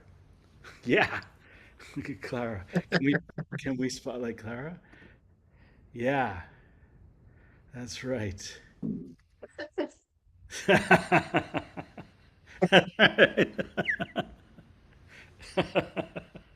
I should point out that we don't know why we're laughing, but that's okay. That's actually great. Yeah, I don't know why. Good. So now, as you laugh harder and harder, so here we're going. This is everyone's welcome to try this. As you laugh harder and harder, or even you can have it a quiet laugh. Yeah. Every time I snap my fingers now, you laugh harder. Starting now. Yeah, these are the most hilarious snaps you've ever heard. Wow, that's funny. Yeah. Hilarious. Exactly. Totally funny finger snapping. Now, as you feel these finger snaps and as you feel laughter, you will notice something. Laughter gives you pleasure. Allow yourself to feel that pleasure now. And here's the interesting thing, that pleasure can increase every time I count now. 5, 4, the pleasure that comes from laughing. 3, the more you laugh, the more you feel pleasure. 2, 1, that pleasure now becomes twice as strong. Once again, twice as strong. 10 times as strong. Good. Now the more that you laugh, you can actually laugh your way all the way to a laugh-gasm. I'm going to count you down, starting at 20, 19, 18, 17, 16, stronger, twice as strong. Now, 15, laughing, 14, 13, look at Clara, 12, 11, hilarious snaps, 10, 9, 8, 7, 6, faster, 5, 4, 3, laugh-gasm in 2, 1, now. Laugh your way all the way to orgasm now. Yes, feel it. Yes, even with a dog barking, dog's feeling it too. Oh, yeah. Good. Yes. If we spotlight Clara for a second, Clara is definitely having a laugh-gasm. Is that correct? Yes. Sorry.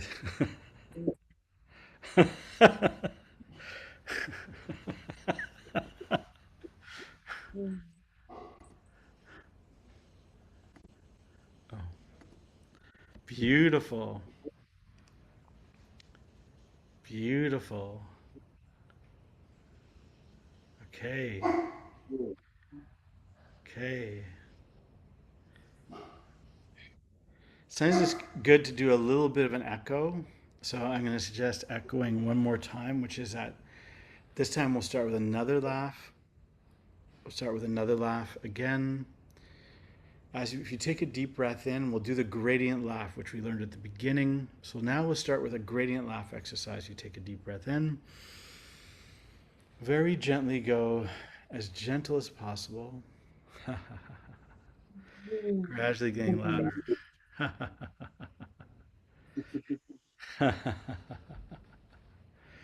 Getting louder now.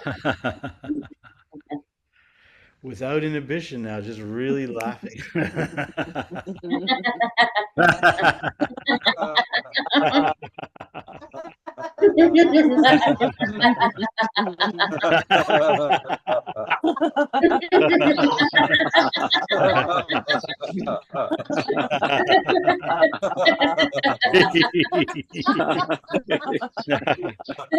Now. Notice those pleasurable feelings. Feel those pleasurable feelings now, and you can laugh your way to orgasm. 10, 9, 8, 7, 6, twice as good. 5, again, 4. You're going to laugh and orgasm at the same time. 3, really begin laughing. 2, right now, laughing. Feel the laughter. Orgasm right now. Not orgasm now.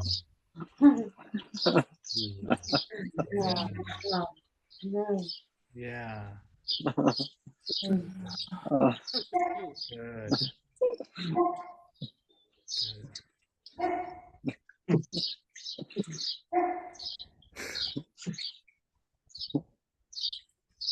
Beautiful. Beautiful.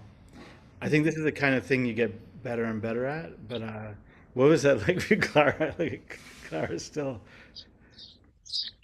Clara, how was that for you? Oh, it was phenomenal.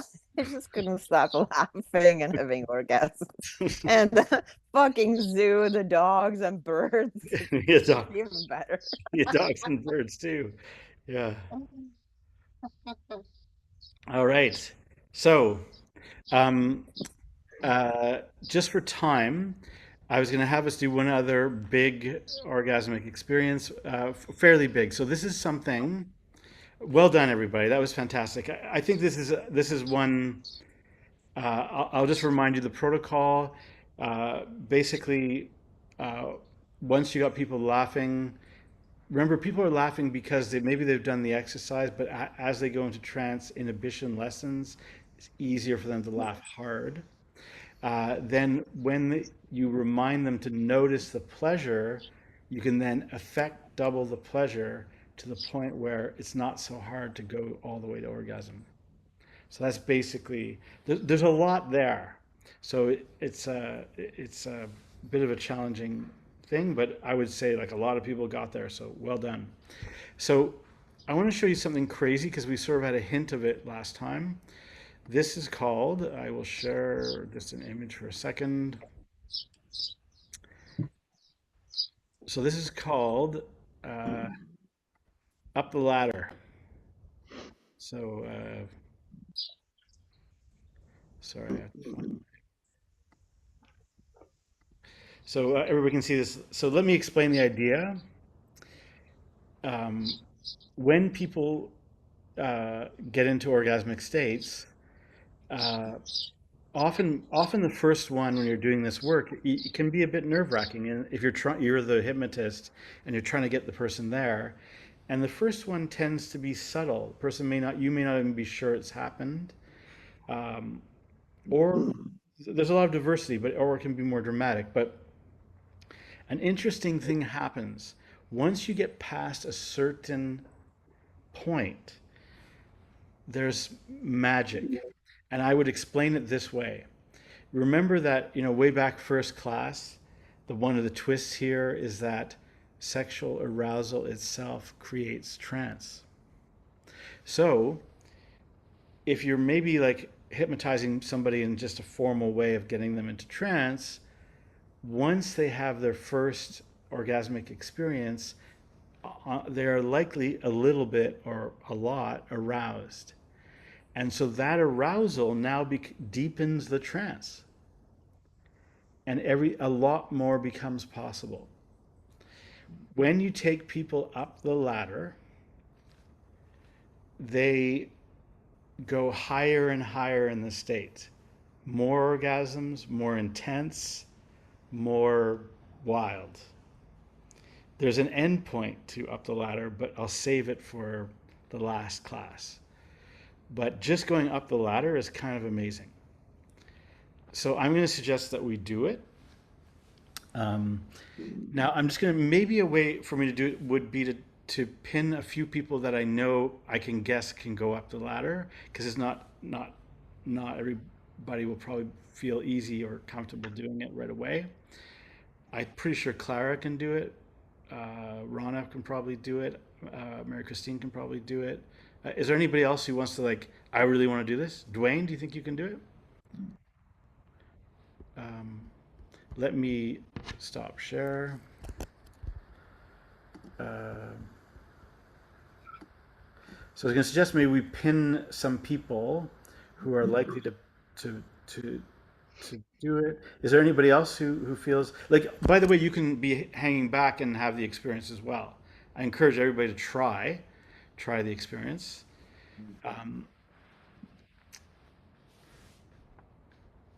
Dwayne, you're in? All right. Okay, good. So we'll start here. Okay. So what the focus here is, once you have kind of people getting into the orgasmic state, and we haven't done a lot of trancing so far, unfortunately, but we've done the Laughasm, that you can kind of, I'll show you the sort of transition to the ladder. That's the interesting part. So, everybody ready? So I might run a compliance set. Is it okay if we attempt to go up the ladder? Everybody feeling relaxed and safe? Good. Are you ready to go deep? Good, beautiful, very good. Compliance set. Okay, now I'm just going to ask you to take a deep breath in. When you breathe in, roll your eyes back as far as you can. On the count of 3, 2, 1, releasing your eyes and your breath at the same time. 3, 2, 1, now release. Beautiful, deep and relaxed. Very good.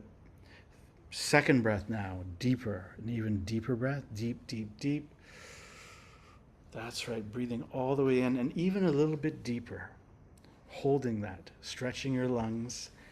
And now on the count of 5, 4, 3, 2, 1, releasing your eyes and the breath at the same time. Beautiful. Very good. Now, rolling your eyes back even further. Deep, deep, deep breath. Good. Good. On the count of 3, 2, taking a little bit of time here. 2, 2, 2, deeper, deeper, deeper. Release your eyes and your breath now. Beautiful, deep and relaxed. Now I'm going to ask you to do something a little bit different we've never done before, but it's interesting. I'm going to ask you to take your right hand and put it out in front of you. It's like your pointing finger. So lifting up your pointing finger, and you're going to lift it up so you can see your pointing finger. You want to see it. I know some of you are in trance, but you're going to look at your pointing finger. You can see me doing it, maybe. That's right. Straight in front of your eyes. Straight in front of your eyes. Now, stare at your finger. Good. As you stare at your finger, you're going to start bringing it closer and closer to the bridge of your nose. Closer and closer to the bridge of your nose, which will cause you to go cross-eyed. That's good. When people are cross-eyed, they go into trance. So deeper and deeper, closer to the bridge of your nose. Right, that bone that's between your eyes, directly there. And when you touch the bridge of your nose, the tip of your nose, on the count of 5, 4, 3, you're going to put yourself, you're going to touch yourself on the tip of the nose and go into a deep and relaxing 3, 2, 1. Now, sleep. Deep and relaxed. Touch your nose. That's right. Dropping down. 5, deeper. 4, deeper. 3, deeper. 2, deeper. 1, deep, deep. Sleep. Every time you hear the word sleep, you go a bit deeper now. Sleep. And deeper now. Sleep. Deep, deep sleep. Beautiful, refreshing. deep, deep sleep. Good. In this very, very calm state now, noticing the pleasurable feeling of going into trance. And remember, because this is a lesson for today, that you can effect double anything that is occurring. Feeling that pleasure now, the pleasure of going into trance, and as I count you down, whatever feeling of pleasure you now have, you can double. And once again, double. And now 10 times as relaxed, 10 times as pleasure, 100 times the pleasure. Now 1,000 times the pleasure. That's right. As I count you down now, you're going to go into a beautiful, beautiful, powerful pleasuregasm, simply motivated by pleasure. Feeling that pleasure becoming stronger. 20, 19, 18, letting it drift up through your body, coming from the middle and moving out. 17, 16, 15, beautiful. 14, 13, 12, feeling good. 11, 100 times as good. 10, 9, beautiful. 8, 7, 6, 5, here it comes. 4, 3, 2, you're on the edge. 2, 2 from the middle coming out. 3, 2, 1, now. Beautiful. Now. That's right. Beautiful. Excellent. Now that feeling that you're having, so this is a bit of the UptheLadder. Hold that feeling. That feeling you just have now, you can actually double. That orgasmic feeling, you can now double. Double. That's right. That exact feeling you can double. Once again, 5 times as good. 100 times as good. 1,000 times as good. Right now. Good. And as you do this now, feeling this more and more, stronger and stronger, going up. That's right. It's going up now. Now it's going to start to get crazy. You don't normally you have to stop after having orgasms, but you can continue. On the count of 5, you're going to experience something new. When you have an orgasm, it will generate another orgasm on top of it.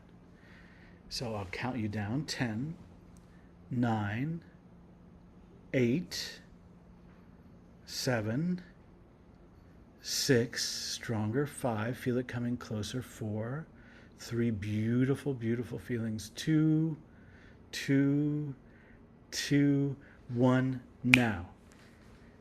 Beautiful, feeling that happen. It's happening right now. Beautiful, beautiful. Now, that orgasm generates a second orgasm. Now, on top of it, going up.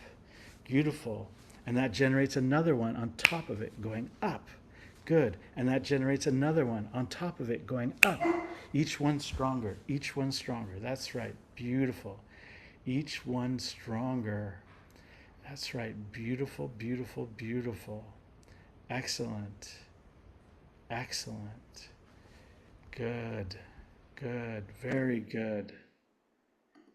That's right. Now, in this state, giving yourself a second, breathe into it. Breathe into it. You know your breath work. The more you breathe, the more your body is capable. So now we're going to count down into a kind of intense release. On the count of 20, 19, same idea. 18, pleasure increasing. 17, 16, beautiful. 15, 14, beautiful. 13, you are gorgeous. A little bit of flattery here. You are magical. 12, you are super talented. 11, this is a tremendous skill you have. 10, you are orgasm virtuoso. 9, 8, feels so good. This is good. Feel it, this moving in through your skin. 6, 5, beautiful. 4, 3, 2, and now beautiful flash orgasm. 1, now all throughout your body. That's right. Bang. Now, same idea. You're going to have an orgasm on top of this one. It's going to go up, carrying you up the ladder, carrying you up. 5, 4, 3, 2, up now. Beautiful. This one is crazy. We're going to say 10 times as strong now. 5, 4, 3, 2, 1. Yes, 10 times as strong. I know it's a bit off the scale. Now, 100 times as strong.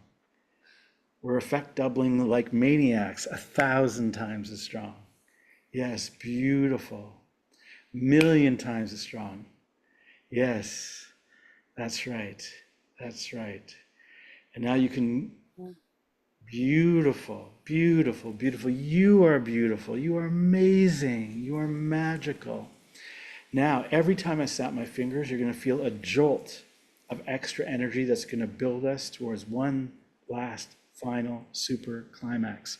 When you hear a snap, it jolts right in the middle of your chest. Bang, now. That's right, extra energy. Bang, again. More energy now. Bang. That's right. Bang. Stronger. Bang. Good. Extra energy. 5. Beautiful. 4.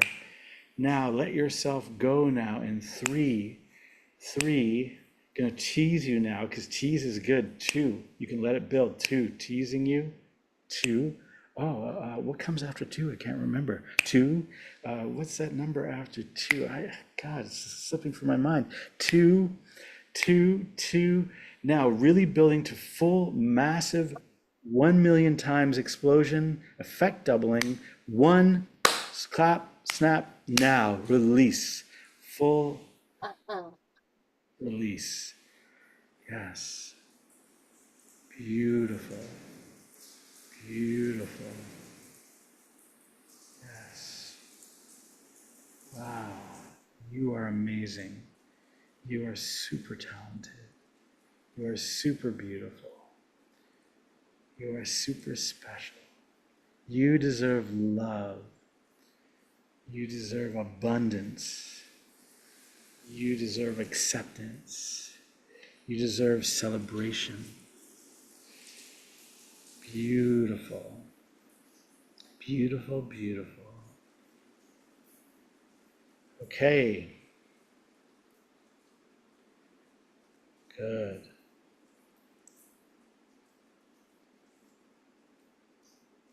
Just for time, I'm going to slowly start bringing you back feeling refreshed and relaxed. Just a reminder, we have one last thing to do, so now we're just going to take the pictures again. We're going to take our after pictures. So hold on to your state. Hold on to your state.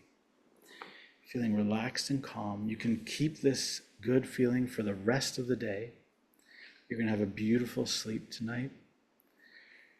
Feeling this wonderful, calming, but energizing state. Coming back, proud of yourself for going up the ladder, feeling really good, feeling refreshed and relaxed. You're going to reopen your eyes in 10, clearer and clearer, 9, coming back to alertness, 8, 7, 6, bit by bit, 5, coming up, 4, feeling good, 3, 2, now 1, when I snap my fingers, wide awake and alert, now. Hey.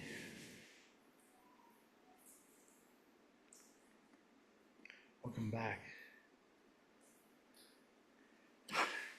Okay, so maybe I'll start with the people on screen.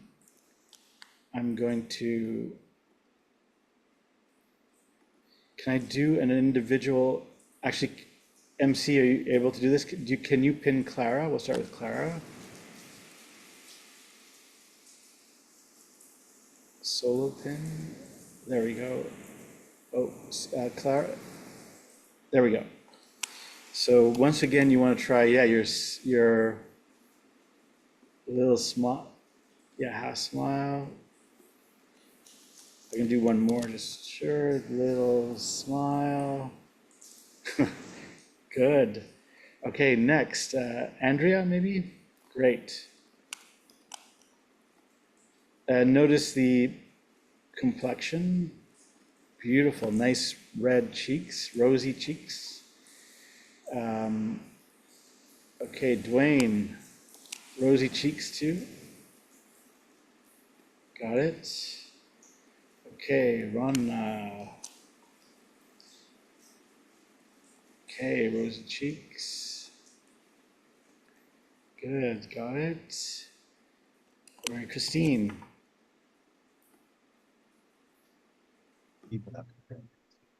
Yeah, looking good.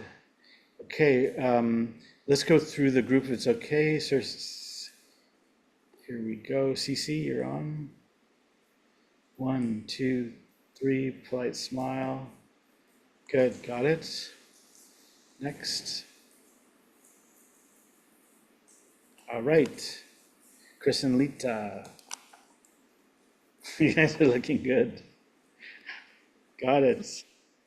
Good. Chuck, you're on. 3, 2, 1. Chuck. All right. Who's next? Freya. Nice. Beautiful energy. Oh, wait, I lost Freya. Sorry. We don't mind Freya one more time. Okay, there we go. Gentle smile. Good, got it. And then John. His bookcase, you ready? Yeah. Here we go. Got it. Okay, good, beautiful. Next. Trying to find who's missing. Okay, Kevin, great induction, by the way. I thought it was a very respectful induction. Well done. Yeah. Thank you, Albert. Okay, very good. Got it. Marianne.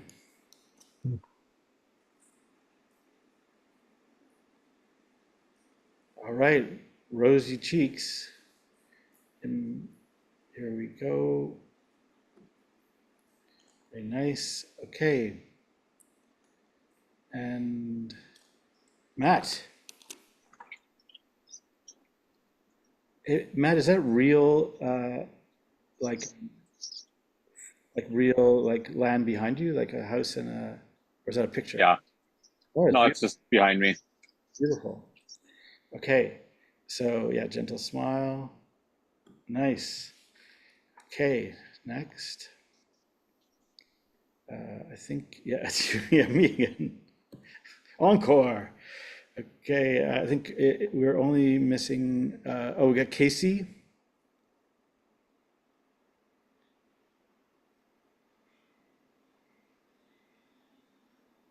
Casey, I think I can find Casey. There, here's Casey. Oh yeah, good.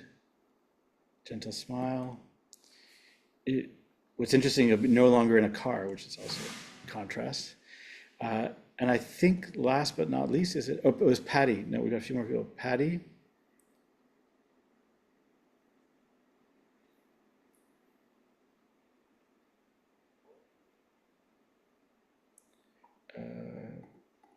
Patty. Sorry, I'm just having trouble. Oh, there.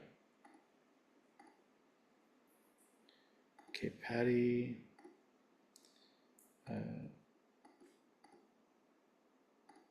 Okay, Patty, gentle smile, I think looking into the camera. There you go. Nice. And then last but not least, also from Holland, is it Rihanna? Okay, I will place pin. Wow. Okay. Gentle smile. Okay, nice. Very good. Okay, I think that's everybody. Did I forget anybody? So, okay, just for time, one last thing that I think will be interesting. Let me share this. So, last week, let me share. Last week, we reclaimed the flygasm. And I have sort of some homework. Partly the reason I'm giving this as homework is I felt like I was being audacious, like too audacious or too, I don't know what the word would be, maybe arrogant, because I thought this is something that other people might have deeper experiences of. So we what we learned, or part of what we went over today, is that actually it is good to blush. In hypnosis, when you go into trance, some people blush as they go into trance. But in our culture, blushing is stereotyped negatively as something embarrassing happened. You've done something bad. You're caught, busted, whatever it is. So here's the homework. Let's try to reclaim the blushgasm for next week.